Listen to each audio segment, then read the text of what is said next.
ಎಲ್ರಿಗೂ ನಮಸ್ತೆ. Welcome to the journey of spiritual awareness. ಇವತ್ತಿನ ಒಂದು ಇಂಪಾರ್ಟೆಂಟ್ ಮುದ್ರೆ ಏನಂತಂದ್ರೆ ಕಿಡ್ನಿ ಸಮಸ್ಯೆಗೆ ಅಥವಾ ಮೂತ್ರದಲ್ಲಿ ಕಲ್ಲು ಬೆಳೆಯುವಂತಹ ಒಂದು ಸಮಸ್ಯೆಗೆ. ಈಗಿನ ಒಂದು ಸ್ಥಿತಿಗತಿಯನ್ನು ನೋಡಿದಾಗ ಕಿಡ್ನಿ ಫೇಲ್ಯೂರ್ ಆಗ್ತಾ ಇದೆ ಜಾಸ್ತಿ ಜನಕ್ಕೆ. ಆಮೇಲೆ ಕಿಡ್ನಿಯಲ್ಲಿ ಕಲ್ಲು ಬೆಳೀತಾ ಇದೆ.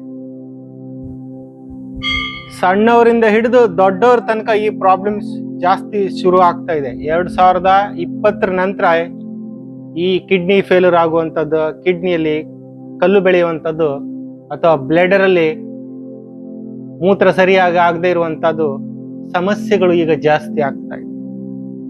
ಅದಕ್ಕೆ ಕಾರಣಗಳು ಬಹಳ ಇದ್ದಾವೆ. ಒಂದು ಫ್ಯಾಮಿಲಿಯಿಂದ ಬಂದಿರಬೇಕು, ಇನ್ನೊಂದು ಒತ್ತಡದಿಂದ. ಸೈಕಾಲಜಿ ಏನು ಹೇಳ್ತೀವಿ ಅಂತಂದ್ರೆ ಈ ಒತ್ತಡದಿಂದ ಕಿಡ್ನಿ ಪ್ರಾಬ್ಲಮ್ಸ್ ಆಗ್ತಾ ಇದೆ. ಜನರಲ್ ಆಗಿ ಮಾಡಿರುವಂಥದ್ದು. ಅದಕ್ಕೆ ಬೇರೆ ಬೇರೆ ಕಾರಣಗಳು ಸಹ ಇದ್ದಾವೆ. ಆಹಾರ ಪದ್ಧತಿ ಸರಿಯಾಗಿಲ್ದಿರುವಂಥದ್ದು, ಹೊರಗಡಿನ ಆಹಾರವನ್ನು ತೆಗೆದುಕೊಳ್ಳುವಂಥದ್ದು, ಅದು ಯಾವುದೇ ಇರ್ಬೋದು, ಮಸಾಲಾ ಪದಾರ್ಥಗಳಿರ್ಬೋದು, ಅಥವಾ ನಮ್ಮ ದೇಹಕ್ಕೆ ಕೆಟ್ಟ ಪರಿಣಾಮ ಬೀರುವಂತಹ ಆಹಾರವನ್ನು ಪದ್ಧತಿಯನ್ನು ನಾವು ತೆಗೆದುಕೊಳ್ಳುತ್ತಾ ಇದ್ದೇವೆ. ಅದಕ್ಕೋಸ್ಕರ ಈ ಕಿಡ್ನಿ ಸಮಸ್ಯೆಗಳು ಜಾಸ್ತಿ ಆಗ್ತಾ ಇದೆ. ಮತ್ತೆ ಯಾವುದೇ ತಂಪು ಪಾನೀಯಗಳಿರ್ಬೋದು ಅಥವಾ ಯಾವುದೇ ಕೋಲ್ಡ್ ಡ್ರಿಂಕ್ಸ್ ಆಗಲಿ, ಇಂತಹ ಪದಾರ್ಥಗಳನ್ನು ನಾವು ಕುಡಿದಾಗ ಏನಾಗ್ತದೆ ಅಂತಂದ್ರೆ ನಮ್ಮ ಕಿಡ್ನಿ ಮೇಲೆ ವ್ಯತಿರಿಕ್ತ ಪರಿಣಾಮಗಳು ಉಂಟಾಗ್ತವೆ. ಅದಷ್ಟೇ ಅಲ್ಲ, ಜಾಸ್ತಿ ಶುಗರ್ ತೆಗೆದುಕೊಂಡಾಗ ಈ ಸಮಸ್ಯೆಗಳು ಉದ್ಭವ ಆಗ್ತವೆ. ಡಾಕ್ಟರ್ ಹತ್ರ ಹೋದಾಗ ಎಲ್ಲ ಡಯಾಗ್ನೋಸ್ ಮಾಡಿಬಿಟ್ಟು ಅವ್ರು ಕನ್ಕ್ಲೂಡ್ ಮಾಡ್ತಾರೆ ಸರ್ಜರಿ ಮಾಡಲೇಬೇಕಂತ ಹೇಳಿ. ಸರ್ಜರಿ ಅವಶ್ಯಕತೆ ಇಲ್ಲ. ಕೇವಲ ನೀವು ಮುದ್ರೆ ಮಾಡ್ಕೊಂಡು ಏನ್ ಮಾಡ್ಬೋದು ಅಂತಂದ್ರೆ ಯಾವುದೇ ಕಿಡ್ನಿ ಸಮಸ್ಯೆಗಳಿದ್ರೆ ನಾವೇನ್ ಮಾಡ್ಕೊಳ್ಬೋದು, ಸರಿ ಮಾಡ್ಕೊಳ್ಬೋದು. ಇದನ್ನು ರಿಸರ್ಚ್ ಮಾಡಲಾಗಿದೆ. ಯಾರಿಗೆಲ್ಲ ಕಿಡ್ನಿ ಫೇಲ್ಯೂರ್ ಆಗಿದೆಯೋ ಅವ್ರ ಮೇಲೆ ಈ ಮುದ್ರವನ್ನು ಯೂಸ್ ಮಾಡಿದಾಗ ಮತ್ತೆ ಅದೇನಾಗಿದೆ, ರಿಯಾಕ್ಟಿವೇಟ್ ಆಗಿದೆ.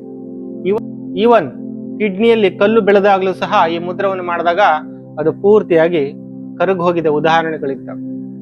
ಸೊ ಈ ಮುದ್ರವನ್ನು ಯಾರಿಗೆಲ್ಲ ಈ ಪ್ರಾಬ್ಲಮ್ ಇದೆಯೋ ಅವರು ಡೈಲಿ ಇದನ್ನು ಪ್ರಾಕ್ಟೀಸ್ ಮಾಡೋದ್ರಿಂದ ಆ ಕಿಡ್ನಿಯ ಸಮಸ್ಯೆಯಿಂದ ಹೊರಗಡೆ ಬರುತ್ತೆ. ಕೆಲವೊಂದು ಉದಾಹರಣೆಗಳಿದ್ದಾವೆ. ಕೆಲವರಿಗೆ ಮೂತ್ರ ಮಾಡಬೇಕಾದಾಗ ನೋವು ಬರ್ತಿದೆ ಅಥವಾ ಮೂತ್ರ ಸರಿಯಾಗಿ ಮಾಡ್ಲಿಕ್ಕೆ ಆಗಂಗಿಲ್ಲ. ಆ ಸಮಯದಲ್ಲಿ ಮುದ್ರ ಮಾಡಿದಾಗ ಏನಾಗಿದೆ ಅಂತಂದ್ರೆ ಅರ್ಧ ಗಂಟೆಯಲ್ಲಿ ಅವರು ಸಲೀಸಾಗಿ ಮೂತ್ರವನ್ನು ಸಹಜವಾಗಿ ಮಾಡಿದ್ದಾರೆ. ಅಂತಹ ಉದಾಹರಣೆಗಳಿದ್ದಾವೆ. ಸರ್ಜರಿ ಆದ್ಮೇಲೆ ಕೆಲವರಿಗೆ ಮೂತ್ರ ವಿಸರ್ಜನೆ ಕಷ್ಟ ಆಗ್ತದೆ. ಆ ಸಮಯದಲ್ಲಿ ಈ ಮುದ್ರವನ್ನು ಮಾಡಿದಾಗ ಅವರು ಈಸಿಯಾಗಿ ಮೂತ್ರವನ್ನು ಏನ್ ಮಾಡಿದ್ದಾರೆ, ರಿಲೀಸ್ ಮಾಡಿದ್ದಾರೆ. ಹಾಗಾದ್ರೆ ಕಿಡ್ನಿಯ ಒಂದು ಸಮಸ್ಯೆಗೆ ಒಂದೇ ಒಂದು ಮಂತ್ರ ಏನಂತಂದ್ರೆ ರಾಮಬಾಣ ಅಂತಂದ್ರೆ ಮುದ್ರೆ. ಆ ಮುದ್ರೆ ಯಾವುದಂತಂದ್ರೆ ಅಪಾನ ಮುದ್ರ. ಸೊ ಅದಕ್ಕೆ ಗೆರಂಡ ಸಂಹಿತ ಮತ್ತು ಶಿವ ಸಂಹಿತದಲ್ಲಿ ಹೇಳಲಾಗಿದೆ, ಮುದ್ರೆಯಂತ ಶಕ್ತಿಶಾಲಿಯಾದಂತ ವಸ್ತು ಇನ್ನೊಂದಿಲ್ಲ ಅಂತ. ಹಾಗೆ ಈ ಮುದ್ರವನ್ನು ನಾವು ಮೆಡಿಸಿನ್ ರೂಪದಲ್ಲಿ ಏನ್ ಮಾಡ್ಬೇಕು, ತೆಗೆದುಕೊಳ್ಬೇಕು. ಹಾಗೆ ಡಾಕ್ಟರ್ ಏನ್ ಮಾಡ್ತಾರೆ, ಪ್ರಿಸ್ಕ್ರಿಪ್ಷನ್ ಬರೀತಾರೆ ಬೆಳಗಿನ ಸಮಯದಲ್ಲಿ, ಮಧ್ಯಾಹ್ನದ ಮತ್ತು ರಾತ್ರಿಯ ಸಮಯದಲ್ಲಿ. ಈ ಕಿಡ್ನಿಯ ಸಮಸ್ಯೆ ಬಂದಾಗ ನಾವೇನ್ ಮಾಡ್ಬೇಕಂತಂದ್ರೆ ಹೇಗೆ ಡಾಕ್ಟರ್ ಪ್ರಿಸ್ಕ್ರಿಪ್ಷನ್ ಬರೀತಾರೋ ಆ ರೀತಿ ಬೆಳಿಗ್ಗೆ, ಮಧ್ಯಾಹ್ನ ಮತ್ತು ರಾತ್ರಿಯ ಸಮಯದಲ್ಲಿ ಈ ಕಿಡ್ನಿ ಸಮಸ್ಯೆ ಇದ್ದವರು ಇದನ್ನು ಪ್ರಾಕ್ಟೀಸ್ ಮಾಡೋದ್ರ ಏನಾಗ್ತದೆ ಅಂತಂದ್ರೆ ಆ ಪ್ರಾಬ್ಲಮ್ಸ್ ಇಂದ ನಾವು ಹೊರಗಡೆ ಬರ್ತೀವಿ. ಅಷ್ಟೇ ಅಲ್ಲ, ಕಿಡ್ನಿ ಸಮಸ್ಯೆಗೆ ಇನ್ನೊಂದು ಕಾರಣ ಏನಂತಂದ್ರೆ ಭಯ ಬೀಳುವಂಥದ್ದು. ಭಯ ಬಿದ್ದಾಗ ಅದೇನಾಗ್ತದೆ, ಕಿಡ್ನಿ ಮೇಲೆ ಸಹಜವಾಗಿ ಪ್ರಭಾವ ಬೀರ್ತದೆ. ಅದಕ್ಕೋಸ್ಕರ ಭಗವದ್ಗೀತೆ ಒಂದು ಮಾತು ಹೇಳ್ತಿದೆ, ಯದ್ ಭಾವಂ ತದ್ಭವತಿ. ನಾವು ಯಾವ ರೀತಿ ಯೋಚಿಸ್ತೇವೋ ಅದರಂತೆ ನಮ್ಮ ದೇಹದ ಮೇಲೆ ಪ್ರಭಾವ ಬೀರ್ತದೆ. ನೆಗೆಟಿವ್ ಥಿಂಕಿಂಗ್ ಮಾಡಿದ್ರೆ ಏನಾಗುತ್ತೆ, ಅದು ನಮ್ಮ ದೇಹದ ಮೇಲೆ ಪ್ರಭಾವ ಬೀರ್ತದೆ. ಹಾಗೆ ಮುದ್ರೆ ಯಾವ್ದಕ್ಕೆ ಯೂಸ್ ಆಗುತ್ತೆ ಅಂತಂದ್ರೆ ಪುನಃ ಪುನಃ ಯೂರಿನೇಷನ್ಗೆ ಹೋಗ್ಬೋದು. 10, 12 ಸಲ 20 ಸಲ ಯೂರಿನೇಷನ್ಗೆ ಹೋಗೋರು ಈ ಮುದ್ರ ಮಾಡಿದ್ರು ಸಹ ಅವರಿಗೆ ಹೆಲ್ಪ್ ಆಗುತ್ತೆ. ಹಾಗಾದ್ರೆ ಈ ಮುದ್ರವನ್ನು ಯಾವ ರೀತಿ ಮಾಡೋಣ ಅಂತ ನೋಡೋಣ. ಸೊ ಇಲ್ಲಿ ಏನ್ ಮಾಡ್ಬೇಕಂತಂದ್ರೆ ಈ 2 ಬೆರಳು, ಮಧ್ಯದ ಬೆರಳು ಮತ್ತೆ ಉಂಗುರದ ಬೆರಳಿಗೆ ಹೆಬ್ಬೆರಳನ್ನು ತಾಕ್ಸ್ಬೇಕು. ಈ ರೀತಿ ತುದಿಯ ಭಾಗದಲ್ಲಿ, ಬೇರೆ ಎಲ್ಲೆಲ್ಲೂ ತಾಕ್ಸ್ಲಿಕ್ಕೆ ಹೋಗ್ಬಾರ್ದು. ಹಾಗೆ 2 ಬೆರಳುಗಳೇನಾಗಿರ್ಬೇಕು, ಸ್ಟ್ರೇಟ್ ಆಗಿರುತ್ತೆ. ಇಲ್ಲೇನಂತಂದ್ರೆ ಹೆಬ್ಬೆರಳು ಏನ್ ತೋರಿಸ್ತೀವಿ ಅಂತಂದ್ರೆ ಅಗ್ನಿ ತತ್ವ, ಆಮೇಲೆ ಮಧ್ಯದ ಬೆರಳು ಆಕಾಶ ತತ್ವ, ಉಂಗುರದ ಬೆರಳು ಪೃಥ್ವಿ ತತ್ವ. ಸೊ ಇದನ್ನ ಏನ್ ಮಾಡ್ತೀವಿ ಅಂದ್ರೆ 3 ತತ್ವಗಳನ್ನ ಏನ್ ಮಾಡ್ತಿದ್ದ ಬ್ಯಾಲೆನ್ಸ್ ಮಾಡ್ತೀವಿ. ಇದನ್ನ ಈ ರೀತಿ ಮಾಡಿಬಿಟ್ಟು ನಿಮ್ಮ ತೊಡೆ ಮೇಲೆ ಇಟ್ಕೊಳ್ಬೇಕು ಅಥವಾ ಮಂಡಿ ಮೇಲೆ ಇಟ್ಕೊಳ್ಬಹುದು. ಇದನ್ನ ಎಷ್ಟು ನಿಮಿಷ ಪ್ರಾಕ್ಟೀಸ್ ಮಾಡ್ಬೇಕಂದ್ರೆ 45 ನಿಮಿಷ ಪ್ರಾಕ್ಟೀಸ್ ಮಾಡ್ಬೇಕು. ಯಾರಿಗೆಲ್ಲ ಕಿಡ್ನಿ ಪ್ರಾಬ್ಲಮ್ ಇದೆಯೋ ಅಥವಾ ಕಿಡ್ನಿಲಿ ಕಲ್ಲು ಬೆಳ್ಕೊಂಡಿದೆಯೋ ಅವರು 45 ನಿಮಿಷ ಪ್ರಾಕ್ಟೀಸ್ ಮಾಡ್ಬೋದು.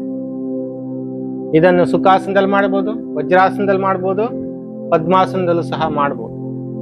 ನಡೀತಾ ಇರ್ಬೇಕಾದ್ರೂ ಸಹ ಮಾಡ್ಬೋದು, ಟಿವಿ ನೋಡ್ತಾ ಇರ್ಬೇಕಾದಾಗ ಮಾಡ್ಬೋದು, ಚೇರ್ ಮೇಲೆ ಕೂತ್ಕೊಂಡು ಇರ್ಬೇಕಾದ್ರೆ ಮಾಡ್ಬೋದು, ಟ್ರಾವೆಲಿಂಗ್ ಮಾಡ್ತಾ ಇರ್ಬೇಕಾದ್ರೆ ಮಾಡ್ಬೋದು.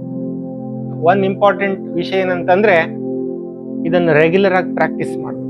ಯಾರು ರೆಗ್ಯುಲರ್ ಮಾಡ್ತಾರೆ ಅವ್ರು ಸಕ್ಸಸ್ಫುಲ್ ಆಗಿ ಕಾಯಿಲೆಯನ್ನು ಹೀಲ್ ಮಾಡ್ಬೋದು. ಇರ್ರೆಗ್ಯುಲರಿಟಿ ಇರಬಾರ್ದು.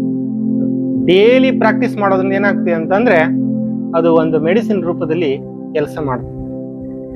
ಹಾಗೆ ಈ ಮುದ್ರ 45 ನಿಮಿಷ ಆದ್ಮೇಲೆ ಇನ್ನೊಂದು ಮುದ್ರವನ್ನು ನಾವು ಅವಶ್ಯವಾಗಿ ಮಾಡಬೇಕು. ಯಾವ್ದಂತಂದ್ರೆ ಪ್ರಾಣ ಮುದ್ರ. ಪ್ರಾಣ ಅಂತಂದ್ರೆ ಇದು ಪ್ರಾಣ ಕೊಡುವಂಥದ್ದು, ಶಕ್ತಿ ಕೊಡುವಂಥದ್ದು. ನಮ್ಮ ಇಮ್ಯುನಿಟಿಯನ್ನು ಏನ್ ಮಾಡ್ತಿದ್ದು ಸ್ಟ್ರಾಂಗ್ ಮಾಡ್ತಾ ಹೋಗ್ತಿದ್ದು. ದೇಹದಲ್ಲಿ ಯಾವುದೇ ಪ್ರಾಬ್ಲಮ್ಸ್ ಇದ್ದಾಗ ಏನ್ ಮಾಡ್ತಿದ್ದು ಸರಿ ಮಾಡ್ತಾ ಹೋಗ್ತಿದ್ದು. ಅಪಾನ ಮುದ್ರ ಮಾಡಾದ ನಂತರ ಇದನ್ನು 15 ನಿಮಿಷ ಪ್ರಾಕ್ಟೀಸ್ ಮಾಡ್ಬೋದು, ಅಥವಾ ಜಾಸ್ತಿನೂ ಮಾಡ್ಬೋದು, ಅರ್ಧ ಗಂಟೆನೂ ಮಾಡ್ಬೋದು, 1 ಗಂಟೆನೂ ಮಾಡ್ಬೋದು.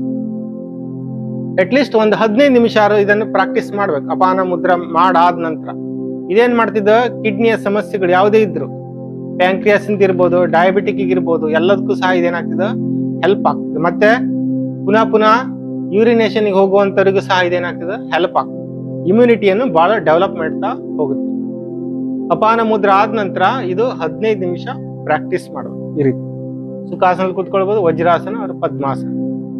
ಈ 2 ಮುದ್ರವನ್ನು ಕಂಬೈನ್ ಮಾಡಿದಾಗ ಏನಾಗ್ತಿದೆ ಹೈಯೆಸ್ಟ್ ಹೀಲಿಂಗ್ ಪವರ್ ಕ್ರಿಯೇಟ್ ಆಗ್ತಿದೆ ನಮ್ಮ ದೇಹದಲ್ಲಿ. ಅವಾಗ ಏನಾಗ್ತಿದ ಮೆಡಿಸಿನ್ ರೂಪದಲ್ಲಿ ಕೆಲಸ ಮಾಡ್ಲಿಕ್ಕೆ ಸ್ಟಾರ್ಟ್ ಮಾಡ್ತಿದ್ದ. ಮತ್ತೆ ಕಿಡ್ನಿ ಸಮಸ್ಯೆ ಯಾವುದೇ ಇದ್ರು, ಕಿಡ್ನಿ ಫೇಲ್ಯೂರ್ ಇರ್ಬೋದು ಅಥವಾ ಕಿಡ್ನಿ ಕಲ್ಲಾಗಿರ್ಬೋದು, ಏನ್ ಮಾಡ್ತಿದ್ರು ಪೂರ್ತಿಯಾಗಿ ಹೀಲ್ ಮಾಡ್ತಾ ಹೋಗುತ್ತೆ ಕಂಪ್ಲೀಟ್. ಸೊ ಬೆಳಗಿನ ಸಮಯದಲ್ಲಿ ಇದನ್ನು ಪ್ರಾಕ್ಟೀಸ್ ಮಾಡೋದ್ರಿಂದ ಬಹಳ ಪ್ರಭಾವಕಾರಿ ಆಗ್ತದೆ. ಸೊ ಬೆಳಗಿನ ಸಮಯದಲ್ಲಿ ಟೈಮ್ ಸಿಕ್ಕಿಲ್ಲಾದಾಗ ಇದನ್ನು ಸಾಯಂಕಾಲನೂ ಸಹ ಪ್ರಾಕ್ಟೀಸ್ ಮಾಡಿ. ನಾನು ಇದನ್ನು ಯಾಕೆ ಹೈಲೈಟ್ ಮಾಡ್ತಾ ಇದ್ದೀನಿ ಅಂತಂದ್ರೆ ಪುನಃ ರೆಗ್ಯುಲಾರಿಟಿ ಅಂತ ಹೇಳ್ತಾ ಇರ್ತೀನಿ. ಯಾಕಂತಂದ್ರೆ ರೆಗ್ಯುಲಾರಿಟಿ ಎಂಬುದು ಏನ್ ಮಾಡ್ತೀವಿ ಅಂತಂದ್ರೆ ಒಂದು ಹೈಯೆಸ್ಟ್ ಹೀಲಿಂಗ್ ಪವರ್ ಅನ್ನು ನಮ್ಮ ದೇಹದಲ್ಲಿ ಕ್ರಿಯೇಟ್ ಮಾಡ್ತೀವಿ. ಅದು ಮನಸ್ಸಿನ ಮೇಲೆ ಇರ್ಬೋದು ಅಥವಾ ದೇಹದ ಮೇಲೆ ಇರ್ಬೋದು, ಬಹಳ ಪ್ರಭಾವವನ್ನು ಉಂಟು ಮಾಡ್ತೀವಿ. ಸೊ ರೆಗ್ಯುಲರ್ ಆಗಿ ಪ್ರಾಕ್ಟೀಸ್ ಮಾಡಿ ಯಾರಿಗೆಲ್ಲ ಈ ಸಮಸ್ಯೆ ಇದೆ. ಸೊ ನೋಡಿದ್ರಲ್ಲ ಯಾವ ರೀತಿ ಅಪಾನ ಮುದ್ರ ಮತ್ತು ಪ್ರಾಣ ಮುದ್ರ ಕಿಡ್ನಿ ಸಮಸ್ಯೆ ಇರೋರ ಮೇಲೆ ಅಥವಾ ಕಿಡ್ನಿಯಲ್ಲಿ ಕಲ್ಲಾದವ್ರ ಮೇಲೆ ಯಾವ ರೀತಿ ಪ್ರಭಾವ ಬೀರುತ್ತೆ ಅಂತ. ಸೊ ಈ ಮುದ್ರವನ್ನು ಡೈಲಿ ನೀವು ಪ್ರಾಕ್ಟೀಸ್ ಮಾಡೋದ್ರಿಂದ ಸಮಸ್ಯೆಯಿಂದ ಹೊರಗಡೆ ಬರುತ್ತೆ. ಈ ವಿಡಿಯೋ ನಿಮ್ಗೆ ಇಷ್ಟ ಆದ್ರೆ ಲೈಕ್ ಮಾಡಿ, ಶೇರ್ ಮಾಡಿ, ಸಬ್ಸ್ಕ್ರೈಬ್ ಮಾಡಿ, ಮತ್ತೆ ಕಾಮೆಂಟ್ ಮಾಡಿ. ಹಾಗೆ ಮುಂದೆ ಬರುವಂತ ವಿಡಿಯೋಗಳು ನಿಮ್ಗೆ ಚೆನ್ನಾಗಿ ಸಿಗುತ್ತೆ. Thank you all. ನಮಸ್ತೆ.